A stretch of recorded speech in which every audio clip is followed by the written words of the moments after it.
မင်္ဂလာပါဒီဗီဒီယိုမှာတော့ Microsoft Word နဲ့ပတ်သက်ပြီးတော့မှ intro လေးပြပြပေးတော့မှာဖြစ်ပါတယ်အဲ့ဆို Microsoft Word က version တွေအများကြီးရှိတယ်ပြီးတော့ကျတော့သူကဘယ်နေရာမှာဘာအတွက်သုံးလဲဆိုတော့ကျတော့ဥပမာရုံးစာတွေရိုက်တဲ့နေရာမှာအသုံးပြုတယ်များသောအားဖြင့်ပေါ့နော်အဲ့ဆိုသူ့ကိုဖွင့်မယ်ဆိုလို့ရှိရင်ဒီက search bar မှာတောက်ပြီးတော့မှ Word လို့ရိုက်ရှာလိုက်ရတယ်ပြီးတော့ enter ခေါက်လိုက်မယ်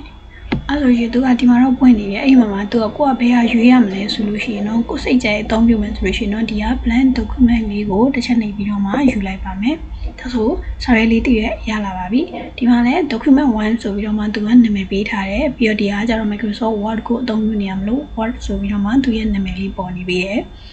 အဲ့ဒီမှာဆိုဒီဟာကိုလေ့လာမယ်ဆိုလို့ရှိရင်ပထမဆုံးဒီမှာသူကဒီကောင်လေးတွေကို tab လေးလို့ခေါ်ပါတယ်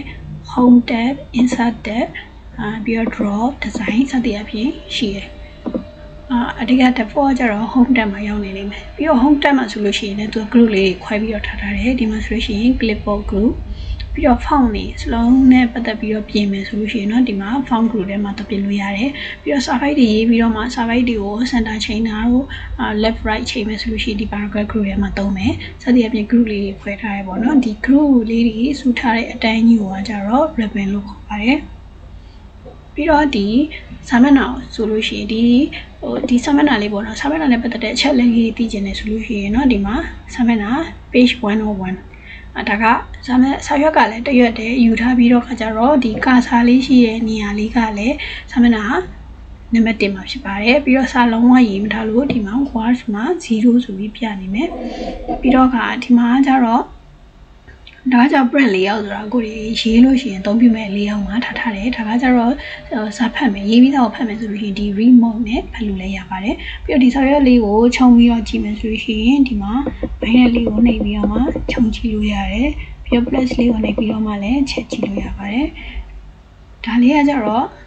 ဘာလေးပေါ့နော်ဒီဘာလေးကိုနှိပ်ပြီးတော့မှအပေါ်တက်အောက်ဆင်းလဲကြည့်လို့ရပါတယ်